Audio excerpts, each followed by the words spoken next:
Adventure is on the horizon. Mario Brothers have their hands full, and Donkey Kong's going ape. But you can help. You got Nintendo Game & Watch. That's pocket power. Nintendo was never meant to be a family-friendly video game company. Previously we covered how Nintendo sold illegal playing cards to the Yakuza, operated a taxi company, and ran a love hotel. The company has always taken risks and made bold decisions, but how far can they go this time? This story begins with the third president of Nintendo, Hiroshi, and how his employees stole inspiration from America and pocketed millions of dollars. This is part 2 of Nintendo's race to survival.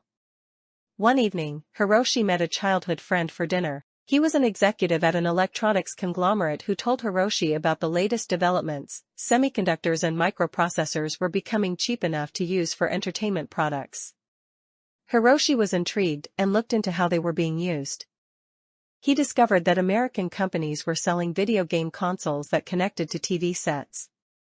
He had a hunch that they could lead to Nintendo's next breakthrough product, but he was unsure how it was possible. Their operations weren't advanced enough to develop and manufacture the required circuit boards.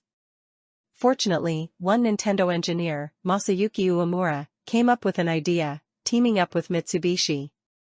2 years later, Nintendo launched its first video game console, the Color TV game. And just 1 week later, it launched a more powerful sequel. While they brought in millions, Hiroshi's instincts told him the excitement would soon wear off.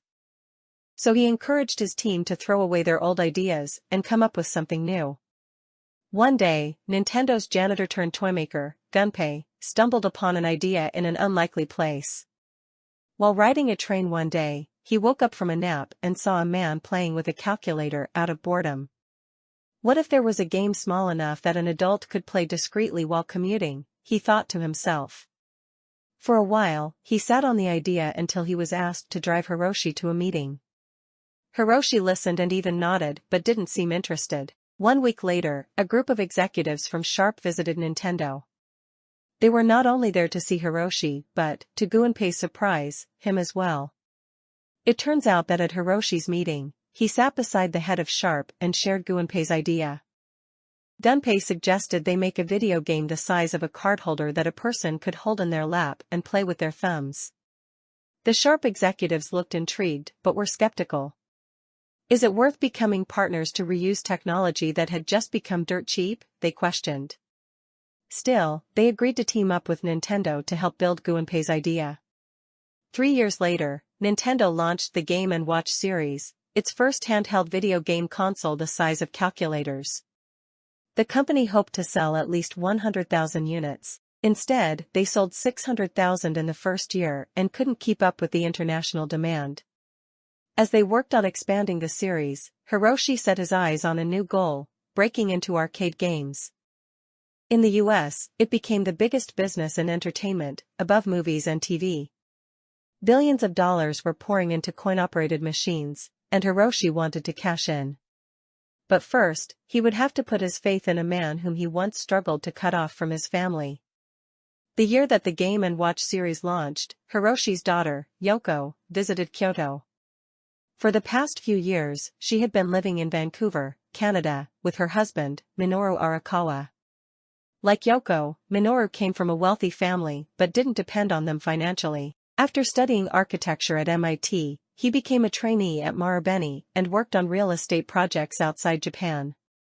Minoru was excited by all the experience he was gaining, but Yoko felt deserted. He was away from home so much that he once walked right past her as she waited to pick him up from the airport. Hiroshi was furious that Yoko was being neglected and urged her to divorce him. She considered it but changed her mind after welcoming their first child. Their relationship improved after moving to Vancouver, where Minoru was tasked with leading a challenging real estate project. Over time, Hiroshi became impressed by not only Minoru's management skills but perseverance and dedication. The last time he saw Minoru, he asked him to join the family business, but Minoru refused. Marubeni was having financial troubles and depended on him to save the company. Fortunately, Minoru succeeded by the time he and Yoko visited Kyoto again. Knowing this, Hiroshi insisted Minoru join the family business. And this time, he made an offer that was difficult to refuse. You would be on your own. The president of an independent subsidiary backed by my company, Nintendo of America. Minoru questioned if Hiroshi was overestimating Nintendo's potential. But he was intrigued by the idea of starting a company in an industry he knew nothing about and accepted his offer. Yoko and I were both from rich families. We could have lived our lives without working, so money wasn't a motivation. When it isn't, something else compels you.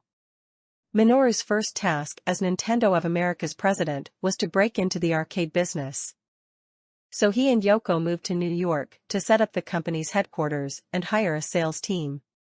In the beginning, they were able to sell Nintendo's first arcade game, Space Fever, in bars, restaurants, and bowling alleys.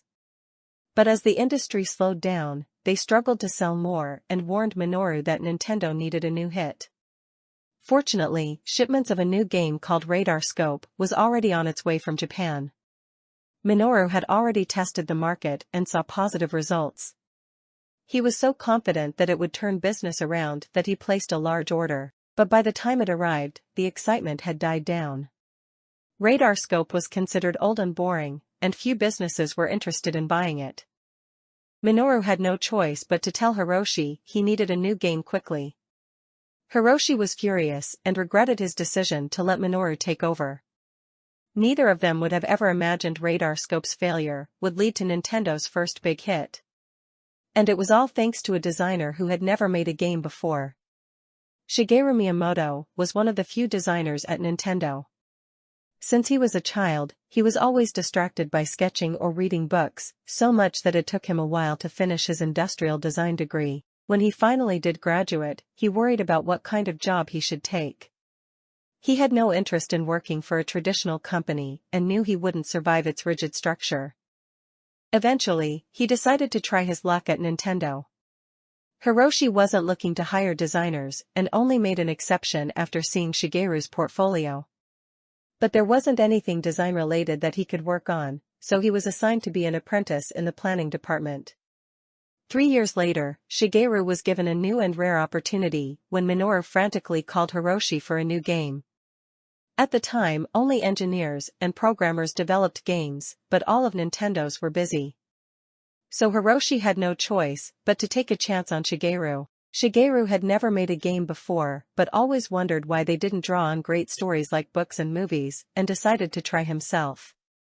Inspired by Beauty and the Beast and King Kong, he came up with a story where a man must save his girlfriend from his pet ape. He wanted the character to be relatable instead of heroic, so he made him an ordinary and goofy carpenter. The engineers could only make a simple animation, so Shigeru drew him in a way where his movements would be noticeable. Chubby with stocky arms and clothed in bright overalls. Shigeru also hid the character's hair under a hat since he was told it would be challenging to display when he moved up and down. As for the game's title, Shigeru chose Donkey Kong since the ape was goofy like the carpenter. When Nintendo of America's team heard about the game, they were shocked. Donkey Kong? Conky Dong? Honky Kong? The best-selling games use words like destroy or assassinate, they complained. They were even more disappointed when they played and discovered there were no battles between heroes and aliens. One hated Donkey Kong so much that he started to look for a new job. Hiroshi ignored warnings about the game being a failure and instructed Minoru to release it. While he had never played a video game in his life, something told him that it would sell. Minoru reluctantly agreed and started thinking of character names with his team. For the carpenter, they chose the name of their building landlord, Mario. And for his girlfriend, they chose the name of their warehouse manager's wife, Pauline. When Donkey Kong launched, every single shipment sold and players lined up outside to play. It became Nintendo's first big hit overnight and brought in millions of dollars. Still, Hiroshi didn't celebrate. In Japan, he discovered a new threat that stood in the way of Nintendo's survival. And no company around was willing to partner with him. This is the end of part 2 of Nintendo's story. In the next part, the company is shunned in Japan and must claw their way back onto the market.